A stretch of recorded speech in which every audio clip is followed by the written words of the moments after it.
and I teach grade 3 at Elmsdale District Elementary School. I'm Shauna Boudreau, and I also teach grade 3 at Elmsdale District.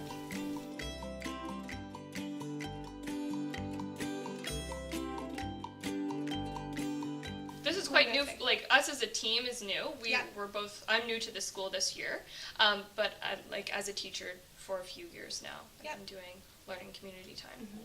And yeah, like most schools that I've been at in the past have had some kind of PLC going on, but nothing as structured as this, I wouldn't say. And this is my second year at Elmsdale, but last year we spent a lot of time meeting with our same grade level teachers and things like that, but not as irregular, I guess, and structured. I feel like just...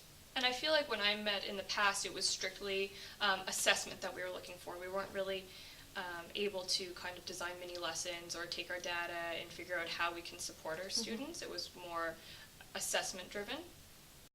We usually approach it by, like the week before we'll talk about what our next meeting is going to be on, and we might gather some data. So for example, we have a schedule set up where we look at students' daily writing, and when we meet, we talk about the daily writing, we talk about things that we've noticed in the daily writing that we might have to support, and then we spend our collaborative time kind of thinking of ideas and ways that we could have mini lessons in our classroom, activities or games or any kind of word work activities that is really going to support them on whatever it is that they're missing.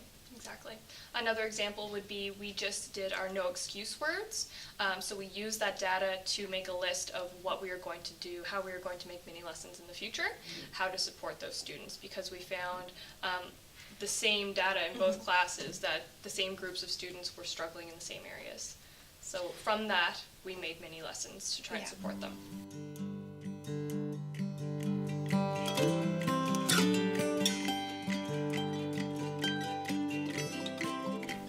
With our paragraphing, I think we were really impressed with just having the time for us to come up with ideas that were actually going to help them, and spending a few weeks as opposed to just giving it a go and seeing what happens, but really coming back and talking about what was helpful and what wasn't. And I think we've both really seen progress with that for sure. Definitely, and especially like as a new teacher, being able to come to Shauna and say, you know what, my class didn't really get it, Shauna, and her being able to say, you know what, me neither. So what can we do next week to kind of guide our students in the right direction?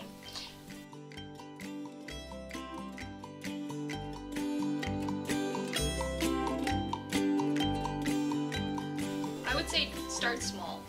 Think about, well, if you're looking through your daily writes and things like that, or a small worksheet, think about as a whole, what's one thing that your class needs right now, and maybe structure a mini lesson around that with your grade level partners and see what kind of results you get from that. Do you need to keep working on that another week, or are you ready to move on to something different? Yeah, I think a lot of people are thinking about it because it is supposed to be sort of data driven, and in elementary school that's a challenge, right? So you have to, like, people are struggling with, where are we getting this data every week? Where are we getting that from? And we had to think, well, what is data that we can use that's actually going to make sense? And that's why we chose our daily writes, because they're writing every day. And, you know, if we check in on 5 kids a day, by the end of the next week, we've looked at everybody and we can say, oh, okay, you know what? This is a problem, or this is actually going really good. And that is a good, like, not that it's a formal data, but, you know, it is giving us information on our kids. Yeah. And, like, same with the no excuse words. It's something that you do every term. You're checking in with them on those things, and you can use that to kind of plan and support. And even something small like a self-assessment. For our paragraph mini lessons, we created just a little self-checklist, and we use that as assessment as well. Bring those in. What students, how did they do with this? Did they understand what we were asking them? And it gave us a lot of really good information. We were really confused in the beginning about whether we were on the right track, whether we were doing what we were supposed to be doing, if we were using the time in the right way.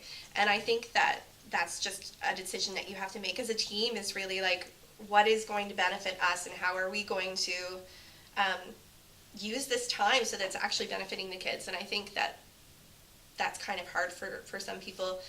It's like they're worried about how to use the time But I would just say, like, I don't know, like you said, start small. Yeah. And I think like that's what we did, and we're finding it's really working and we're having success. So Yeah, definitely. and make it useful. Exactly. And like right now we're focusing on phonics, but you could take a little math lesson and start from there. Yeah. Did my students get this math concept today? And even with something small like an exit slip, and collecting those and looking through them, and maybe having your grade level partner do something similar, and just comparing and seeing if your students have it or don't have it.